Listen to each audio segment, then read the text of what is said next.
This podcast is brought to you by the School of Advanced Study, University of London. Hello. So, time to start. It is with great pleasure that I introduce the first speaker, the keynote speaker at our conference, Michael Saenger. Am I pronouncing it correctly? Saenger? Associate Professor of English at Southwestern University in Texas. He's the author of two books, The Commodification of Textual Engagement in the English Renaissance, Ashgate 2006, and Shakespeare and the French Borders of English, Hargrave Macmillan 2013. He seems to me a perfect speaker to launch our conference because his work embodies all interdisciplinary and interlingual, intercultural and interprofessional features of our conference. He is currently working on a fascinating collection of essays. He's editing a book called Interlinguicity, Internationality and Shakespeare. This will be McGill at Queen's UK and will be published in 2014. In addition to his teaching and research, Michael got into Shakespeare by performing plays as an actor. And he has directed and acted in a variety of plays through the years. So hopefully you'll hear more of that while in the break. I'm very keen to hear about that. So without further ado, please give a warm welcome to Michael Saenger.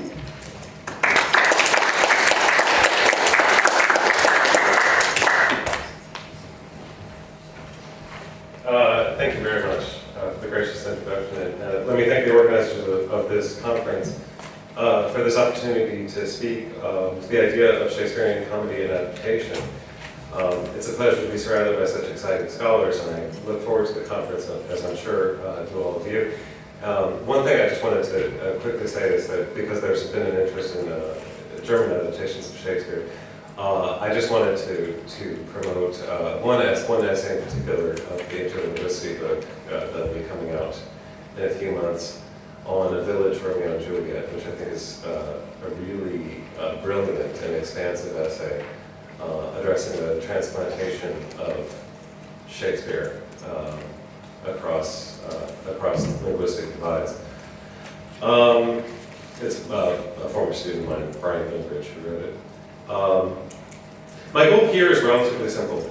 I wish to argue that if a Shakespearean tragedy is performed as a comedy, or vice versa, it can be understood as a direct, faithful translation.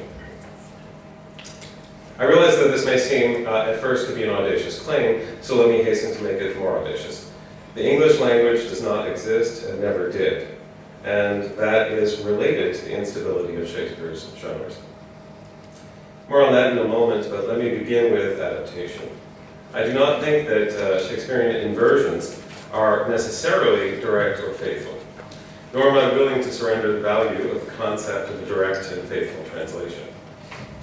Virtually all Shakespeare plays have by now been rendered in shades of farce and adaptation that are so far removed from the originals as to essentially have nothing to do with them, apart from mining the ore of cultural value invested in the plays, capturing a few quoted citations, or restaging the plots upon which Shakespeare worked.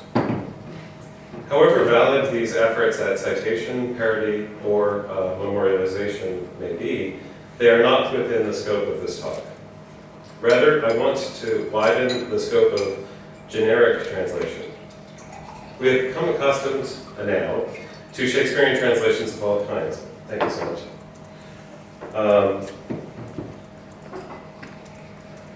Into an ever-increasing array of languages, theatrical, digital, and cinematic media. And although there is not a hard and fast line between such adaptations in the vast field of citation and influence, there is certainly an emerging consensus that legitimate and serious adaptations of Shakespeare's works can be both new and true, or to paraphrase Linda Hutchin, repeated with a difference. In a sense, the last vestige of literalism to remain is our tendency to expect genre boundaries to survive.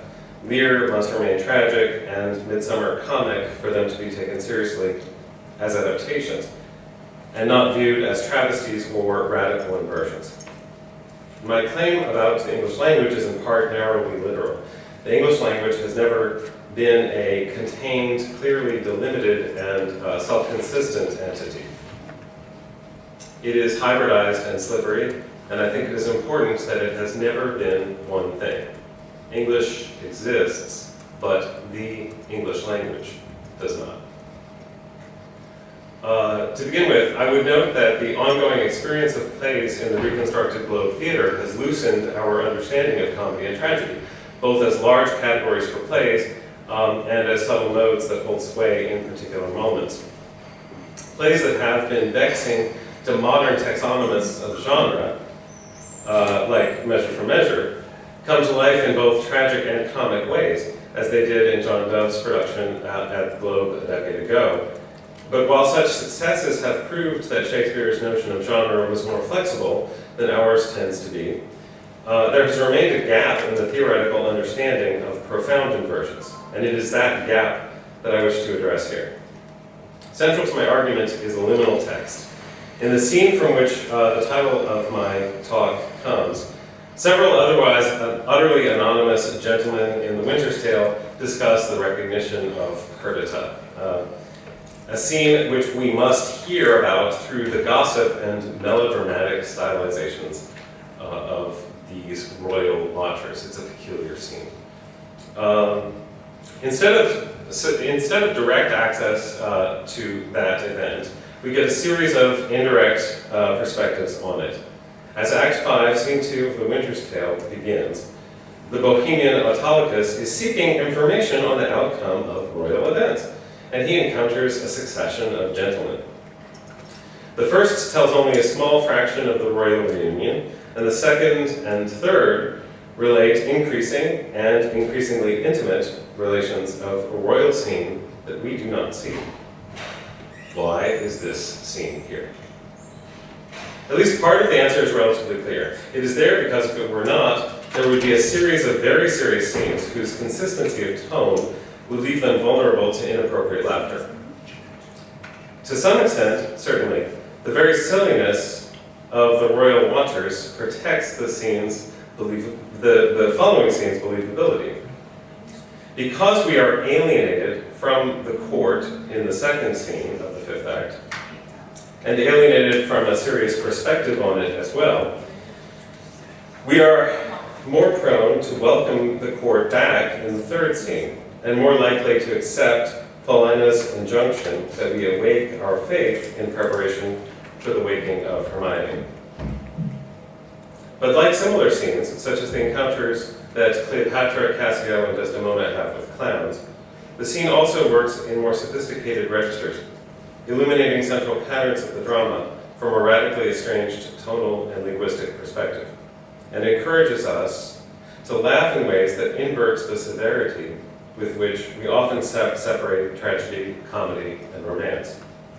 In this paper, I will explore the gentleman scene as a liminal text in the play, and also in relation to another liminal text by Thomas Nash, and argue that when contextualized with some recent work on languages, it offers a way to, and by recent I mean Schleiermacher, I don't know if that's really qualifies, a way to understand the mediation of genre in Shakespeare's time and ours.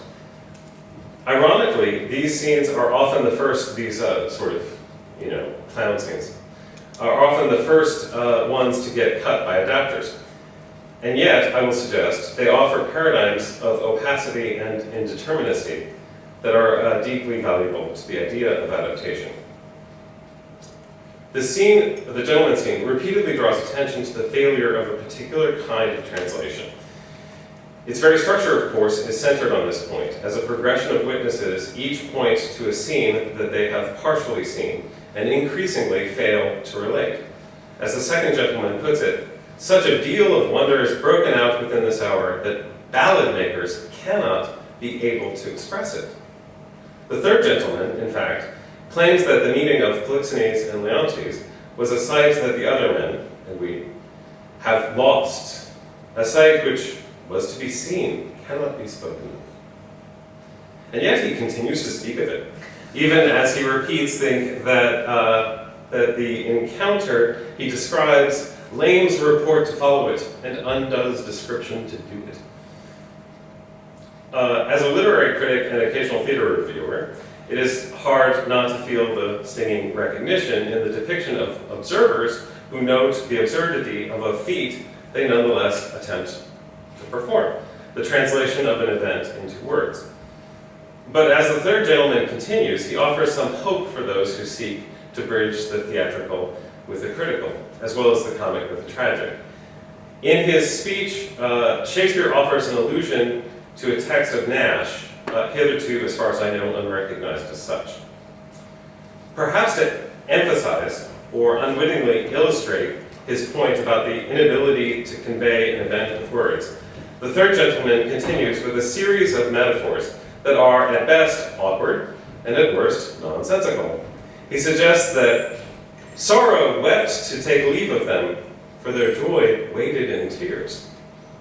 So, apparently, as the kings reunited, they were replaced by two personifications of joy and sorrow who were separating. The transition from danger to redemption that typifies tragic comedy is figured as joy wading in the tears of the departing sorrow.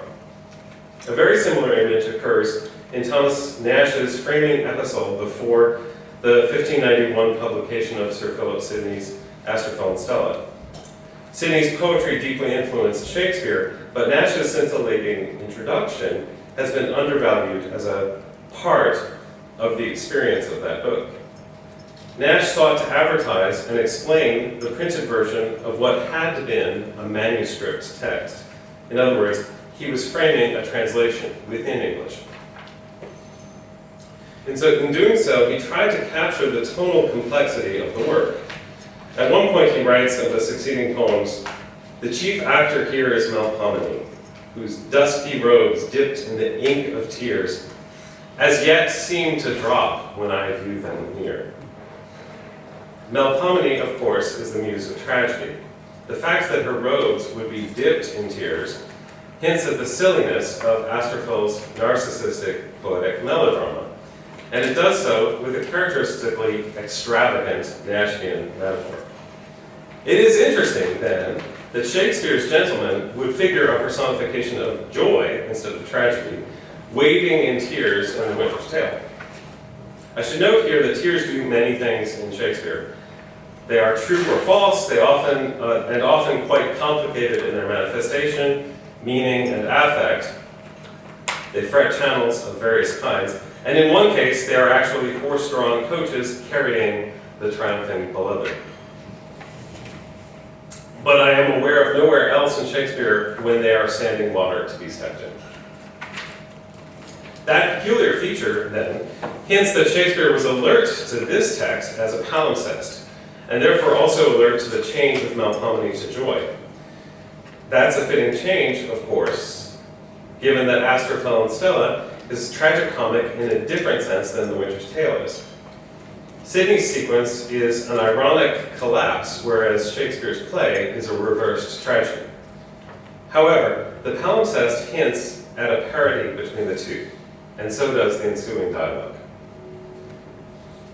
In a sense, the apex of this absurdity, in 5.2, is when the third gentleman, after strenuously asserting that the substance and not the details matter most in the relation of this scene, turns our attention to the details in a very peculiar way. One of the prettiest touches of all, and that which angled for mine eyes, caught the water, though not the fish, was when at the relation of the queen's death, with the manner how she came to it. Right, so caught the water, though not the fish. As S.L. Bethel dryly notes, it is not a helpful figure. At this moment, the third gentleman directs our attention to the prettiest touches, meaning touches as details, in pointed contrast to the senses of that word associated with physical and emotional contact. he puts this kind of abstract touching in terms of angling. At that moment, he gets caught in his own sentence. The point of angling is to catch fish. Water is the medium in which they are caught, but for him, water was what was caught, and so he is forced, midway through his metaphor, to divert it in recognition of what appears to be an accidental identity between the tenor and vehicle. Water cannot surround the fish and also be the fish. In the transition between these two absurd tier images of standing water and watery fish, we go from pathetic personification to confounded yearning. In the second image, the gentleman's eyes seek for tears and find them as a voyeur. The fact that he yearns for tears is as problematic as his metaphor. Next, of course, the third, and this is well known for Shakespeareans, the third gentleman cements his status as the closest thing Shakespeare offers to a theater critic when he, name-droppingly, refers to the sculptor of the Hermione statue as Giulio Romano, that rare Italian master. That reference, of course, is both anachronistic and anatopical. It sounds like the kind of comment a Renaissance Englishman would say. It seems hard to imagine a Sicilian courtier, which is what he should be, being excited that an artist hails from Italy. The fact that Italian emigres in early modern London referred to urban locations as if they were landmarks in Venice, and the fact that Coriolanus's Rome makes reference to the Midland Revolt, indicates that this is not the first, century, is not the first century when London felt itself to be confused about its own location. One could argue that all this is merely a dissection of comedic relief, and that none of it has particular relevance to our reception of Shakespeare now. But I would suggest, if we link this very carefully constructed palimpsest with a broader consideration of language, we can arrive at a theoretical justification for tragicomic inversions of Shakespeare. We live in a world where languages, both in the narrow sense of verbal systems and in the broader sense of genres and epistemologies,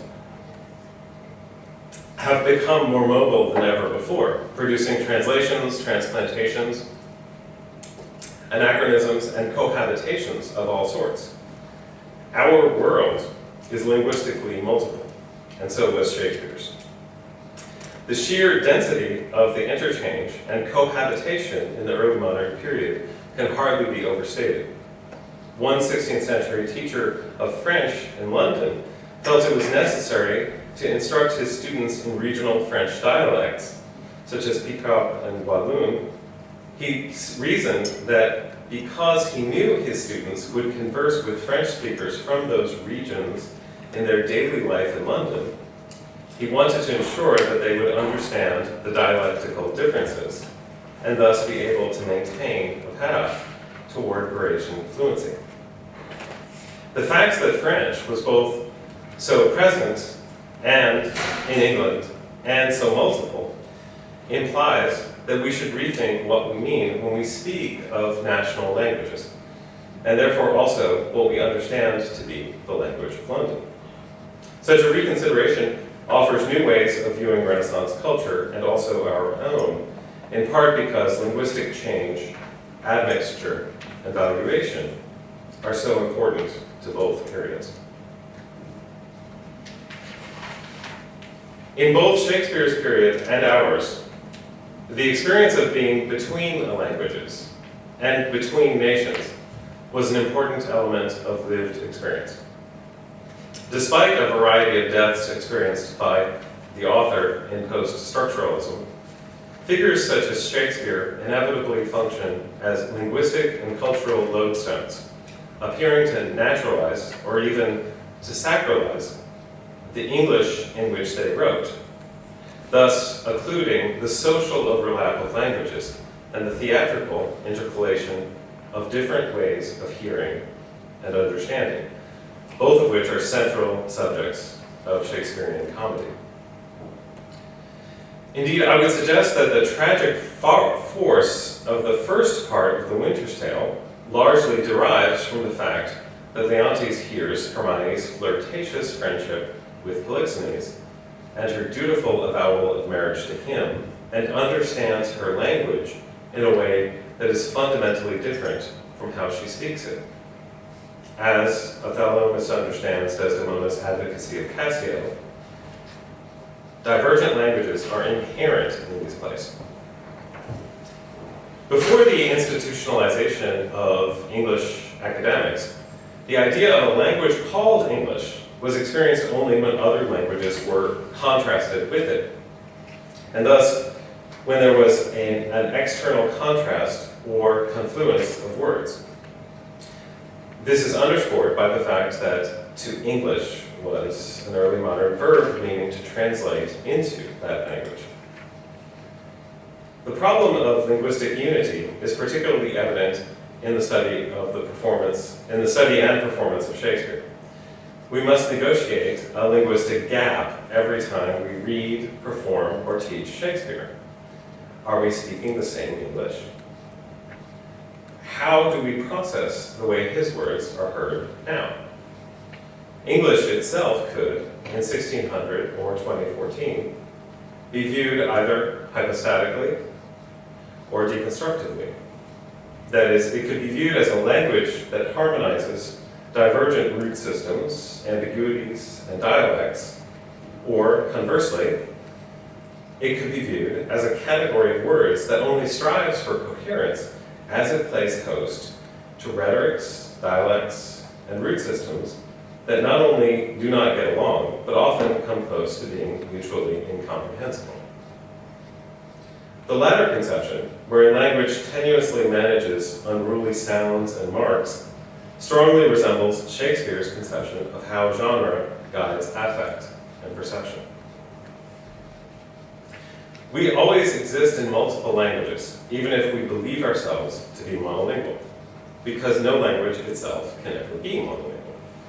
Verbal systems have always constantly mixed with one another, and every language bears the ghosts of its own past, as well as both avowed and concealed borrowings from its neighbors.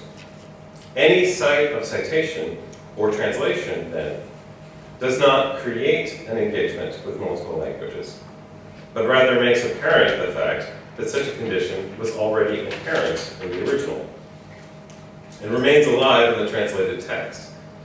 Concomitantly, if languages cannot help but overlap, they also cannot help but be internally divided, an effect which is audible in the Germanic substrate and French superstrate in English, but which has also been thoroughly explored in Paula Blank's work on dialects in England, one of which was imaginative writing.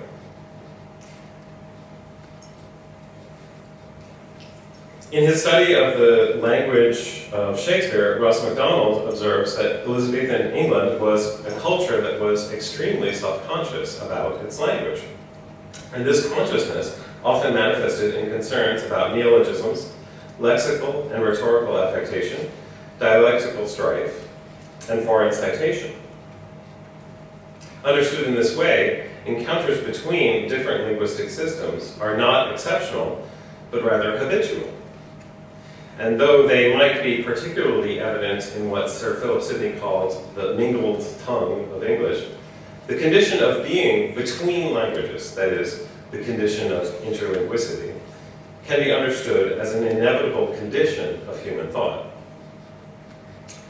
Such a perspective allows for a different view of how people, plays, genres, and languages are defined. In essence, it asks us to see moments of interpermeation between languages and between nations, not as exceptions to the rule of monolingual national consciousness, but rather as a dominant norm of the early modern world, to which nations and languages were a relatively marginalized exception. As Derrida suggests in his influential essay, What is a Relevant Translation?, an interlingual pun can be seen as a momentary curiosity. But it can also be seen as a moment that unveils the fact that languages have never been intact or separate. However, languages live in different places, which means that the idea of translation is relevant here. The translate, of course, comes from the Latin to move across, and translations inevitably move across cultures and locations, as well as across verbal systems. One way to view interlingual and intergeneric texts is as enacting the motion of such transfer without offering any illusion of completing the process. During the early modern period, the traffic in translation intensified. As Peter Burke suggests, a few large cities became centers of translation, in particular Venice, Paris, London, and Amsterdam. Before Britain had an empire, London was a mercantile boomtown, thriving in large part because of its estuarial location, but also because of its inclusion of multiple languages and its corresponding fluency in international trade of verbal and material commodities, wool and books. There were Italian, French, and Dutch churches in the city, but there were also teachers of languages, such as Arabic and Chinese. Such increasing competencies, like the economic connections that also began to encircle the globe, did not erase localities at that time any more than the internet erases them now. Recent studies of early modern English national identity formation have been enriched by a renewed attention to how national and linguistic models of identity were created and troubled by macaronic texts, visible translations, and border crossings, whether real or imagined. And for some time, Patricia Parker and others have attended to the ways in which multiple languages can inhabit a sentence and even a word.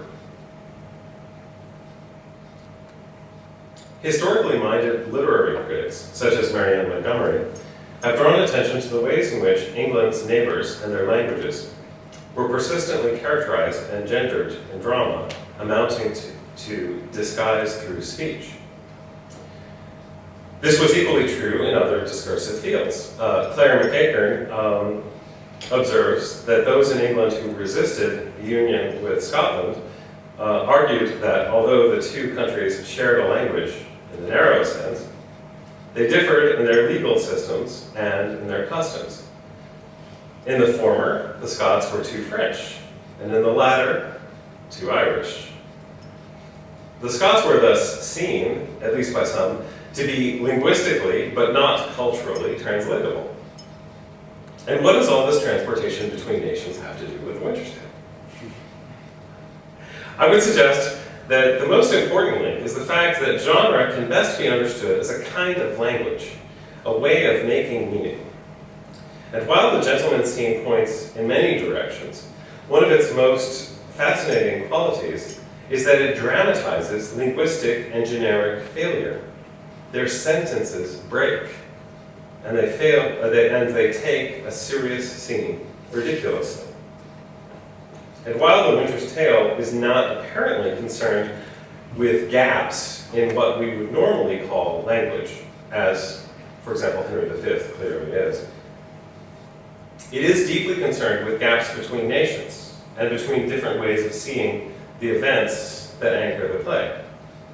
I actually think that The Gentleman's Scene was not intended to be a very deep scene. It likely touches on Nash's brilliant image as part of an elegant satire on elegance. But the Melpomene line is a palimpsest of genre, and so are modern performances of Shakespeare, whether they translate affect directly or invertedly. For this reason, as well as the fact that it so richly addresses the productivity of failed translation, it can be used to justify radical inversions of Shakespeare.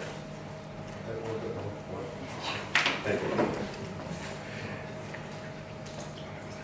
One of the most useful ways of understanding translation, at least with regard to literary studies, is Friedrich Schleiermacher's distinction between foreignizing and domesticizing translation.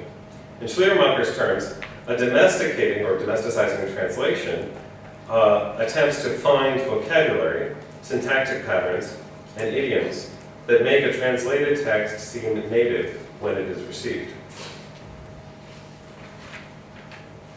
That's the normal way of marketing paperback translations now. By contrast, a foreignizing translation strategy deliberately opts for lexical and grammatical choices that sound external to the destination language used. One of the reasons that this distinction, and this I think is a really, really helpful distinction when talking about formative studies. One of the reasons that this distinction is so useful is that it is dependent on subtle linguistic choices, which makes it amenable to literary research. And another is that this distinction usefully sidesteps the question of literary value or authenticity, and even the idea of translation strictly defined. For example, neither Milton's Hebraistic style in Paradise Lost, nor Spenser's archaic style in The Fairy Queen can properly be called a translation. And yet both of them use lexical devices that resemble Schleiermacher's notion of foreignizing to allude to textual fields that underlie the poetic texts they offer. In a sense, a foreignizing text offers a kind of palimpsestual reading experience, even if the precise coding that subtends the main text cannot always be understood. And for this reason, Schleiermacher's distinction is especially useful in approaching the gentleman scene, as well as the practice of adapting Shakespeare. Schleiermacher's notion of a foreignizing text combines intertextuality with opacity. Foreignized syntax and vocabulary remind the reader that a more culturally authoritative text lies inaccessibly behind the words they see. That effect amounts to a palimpsest, especially if the reader has a strong knowledge of the urtext, as Milton's reader had with the Bible, and as most modern theatergoers have with Shakespeare's plays. The gentlemen consciously intend to speak in such a way as they attempt to translate a real event into words. Their failure to do so constitutes a kind of extreme version of a foreignized text, where the distortion caused by an unrepresentable original so disrupts a translation as to render it meaningless.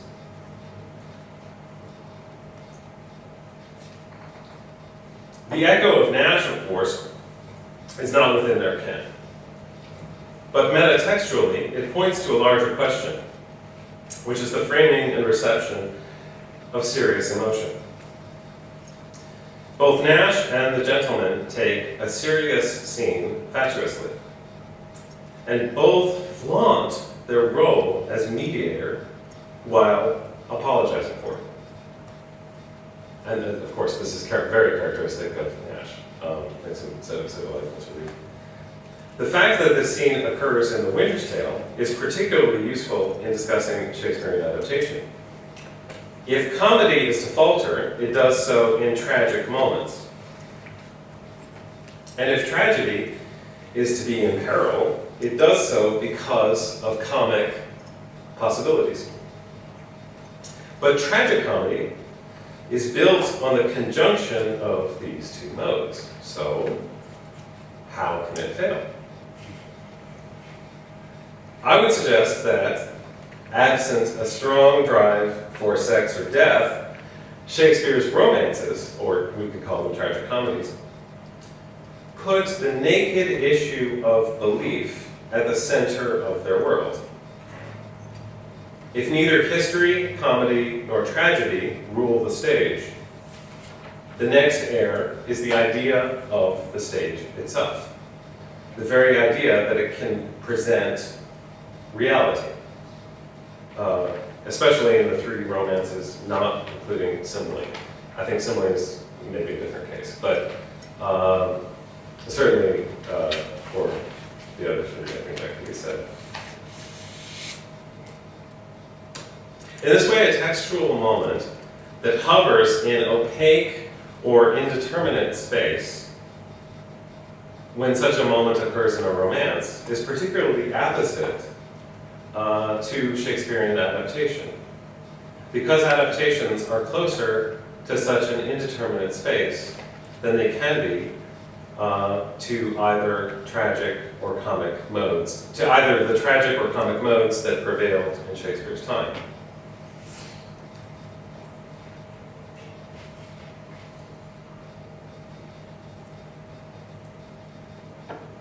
The film The Dresser, for example, is a gloriously tragic adaptation of Lear, but it is a very different kind of tragedy than its original.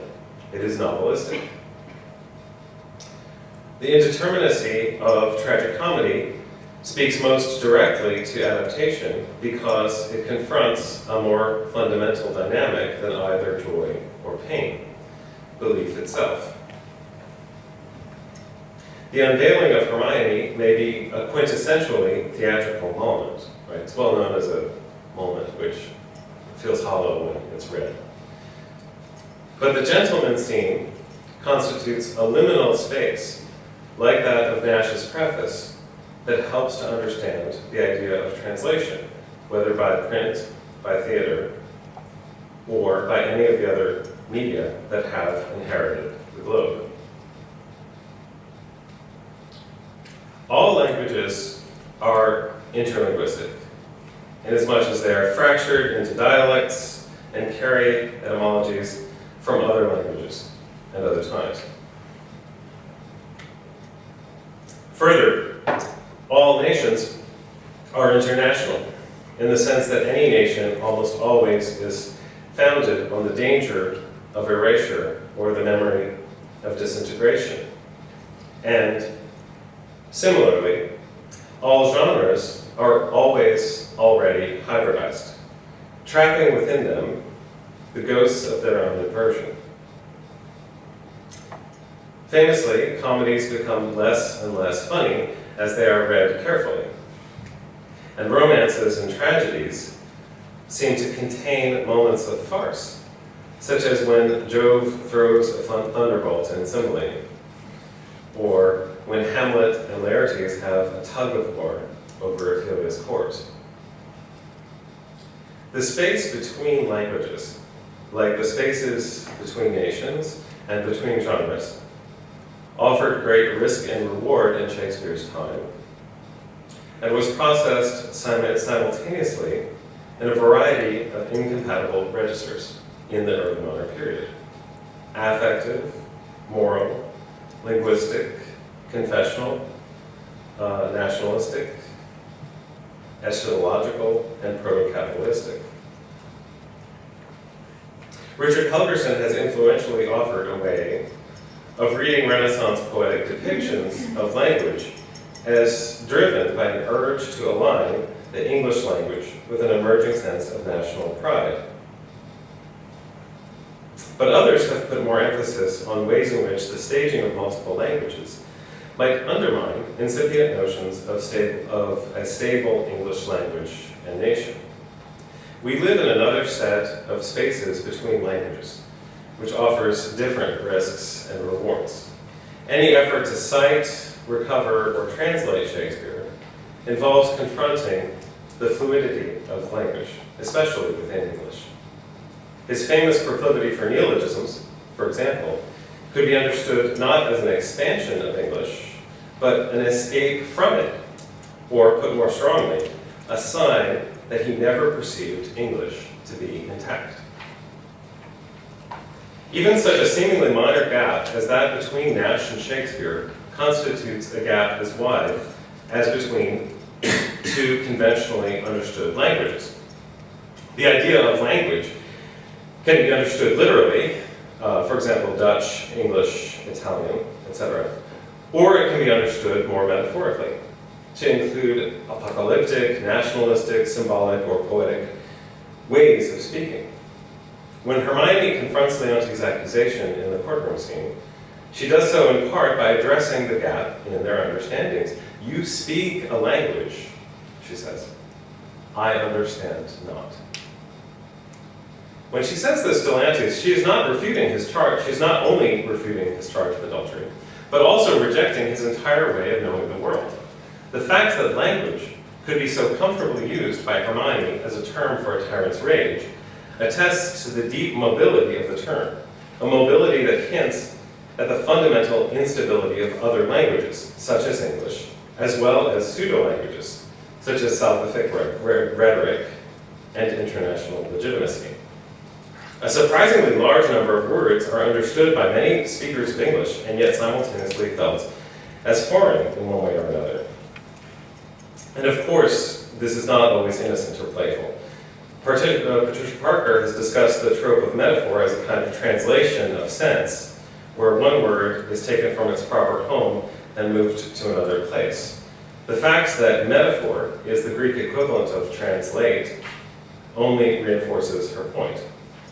Parker's quotation and translation of Cicero's discussion of metaphor could easily be applied to the presence of foreign language speakers, whether staged or actual, in London, whether then or now. Parker translates Cicero thusly: the metaphor ought to have an apologetic air, so as to look as if it had entered a place that does not belong to it. And of course, our modern era has not ended this kind of linguistic valuation. The way in which the description of speech can be likened to ritual humility evinces the degree to which place is felt linguistically, whether foreigners are present or not. Shakespeare's retrospective iconicity belies a profoundly multilingual writer. Shakespeare may be more translated than translating, but not by that much. Having traveled from a relatively monolingual Stratford to an increasingly multilingual London, he learned French, and perhaps just as importantly, developed a keen ear for the various linguistic layers that inhabit English. The fact that he so subtly opened the door to such dynamics helps to explain why his plays have continued to thrive. Shakespeare has been so thoroughly studied as to be isolated from the rest of the cultures and writers of his time, and he remains an iconic force amidst an otherwise protean theatrical landscape. Now, although modern Shakespearean adaptations are quick to scoff at the Romantics' idea of Shakespeare as a solitary genius, they often replace this notion with a different kind of outsized intentionality, in the manner of Marjorie Garber, who has suggested that Shakespeare makes modern culture. This conception of a virtually omnipotent bard resembles Coleridge's impression of Hamlet's relation to Elsinore. Coleridge wrote that Hamlet sees through the very souls of all who surround him. For Coleridge, Hamlet was a synecdoche, a personification of Shakespeare's own relation to the world. But of course, Coleridge was seeing Shakespeare in fundamentally romantic terms. Similarly, Garber freely acknowledges the extent to which modern revisions of Shakespeare diverge from their originals, but overlooks the notion that, for modern culture, citation does not always carry meaning with it. Adaptive encounters at linguistic borderlands can often involve profound appropriations that give primacy to a different set of actors, a different set of authors, and profoundly different emotional frames. While there has been an increased level of interest in linguistic matters in relation to Shakespeare, that interest has focused either on the early modern period or on recent receptions, and those two fields of study need to be connected to one another. Even as Shakespeare has come into focus as a multilingual, multivocal social presence in historical criticism, he has often still operated as the straight man in the ever-expanding world of Shakespearean adaptation. Indeed, perhaps the very profusion of media and languages in the modern world has helped to generate a countervailing image of Shakespeare as the original, the very English author whose text wanders around the world like a confused violet, wondering, what country, friends, is this? While scholars have been avidly pursuing this interlinguistic early modern Shakespeare on the one hand, and the multivocal post-structuralist Shakespeare avatars on the other, there has been little effort to bridge the gap between these fundamentally coherent trends. The gentleman scene in The Winter's Tale offers us language at its greatest possible opacity, and also genre at its most operatic. The notion that genre can best be understood as a kind of language or dialect means that it is naturally as mutable and hybridized, as contingent and permeable, as languages and nations often are. One way of reading that scene is that it polices the boundary of disbelief that would otherwise threaten Hermione. But I also want to put it forward as a way of thinking through the idea of Shakespeare adaptation more generally. We need not give tragedy or comedy any special importance in the inevitable translations that adhere to any performance. In recent years, Shakespeare's tragedies have been faithfully adapted into comedies, and the reverse has been just as common. To focus on film adaptations for a moment, Billy Morrissette translates Macbeth into Scotland, Pennsylvania. His adaptation replaces Scottish feudal ambition with American petty materialism. Existential tragedy moves into dark farce, and yet a remarkable degree of continuity remains. Straining for rank in Scotland, it turns out, patterns nicely onto comparative masculinity in Middle America, and the dream of kingship finds an ironic analog in Above Ground Pools. Mark Norman and Tom Stoppard perform a similar alchemy in transfiguring Romeo and Juliet into Shakespeare in Love, as they change a lyric tragedy into a romantic comedy, framed by a hypothetical shift in Romeo and Juliet's age, and a postmodern acknowledgement that the play cannot be new to us. As Alexa Wong so influentially has argued, each new adaptation either engineers or stumbles into very present localities of meaning. Both Laurence Olivier and Al Pacino portray Shylock in different ways. Both transform a villain into a hero, and thus a comedy into a tragedy, and thus an anti-Semitic play into a play about anti-Semitism. The notion that it would be possible to deliver Shakespeare in an untranslated form is both ethically and logically problematic.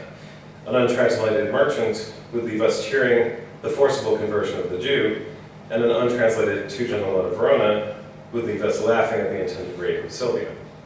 Alternatively, as in the current production of The Merchant at the Drayton Arms Theatre, we could remove the comic impulses of the play, amplify the anti-Semitism, add misogyny, and offer this as a solution to the Middle Eastern conflict. Even if we attend the most accurate recreated period staging of a Shakespeare play, we can only do so by translating ourselves. Such a pervasiveness of distortions, of course, does not mean that everything goes. In fact, Norman and Stoppard's adaptation, as well as Morissette's, set out different and vital paradigms for the creation of a performative palimpsest. Indeed, it seems that the more self-consciously mediated performances become, the more they inspire a longing for the soul of a play, as Andrew Dixon did in his review of a recent performance of Hamlet in Edinburgh, and just as the gentleman longed to see an unmediated Hermione. We can only perform Shakespeare in a poetic of loss. In this, we are gentlemen. In the gentleman scene, Shakespeare offers us a pattern for the liminal position of the interpreter, of the aesthetic critic who attempts to separate belief from doubt and comedy from tragedy in an ever-receding search for the soul of the event. The recent efflorescence of multilinguistic Shakespeare's opens up new ways of making meaning, new palimpsests, and moving plays between tragic and comic modes is as inevitable as moving them from early modern English. Even if we do not translate them, we translate them. The opacity and apparatics of the gentleman scene points to the fact that Shakespeare's own plays contain within them the uncertainties, mysteries, doubts of their subsequent transformations. For Keats, this was apparent in Shakespeare's relation to knowledge, but in the modern world of adaptation and performance, it is equally true for language. And the fact that Shakespeare was never contained by anything that can be called English language, any more than by a rigid definition of genre, means that Shakespeare's own plays offer useful paradigms for their own translation, inversion, mediation, reconfiguration, and recession into memory. Thank you.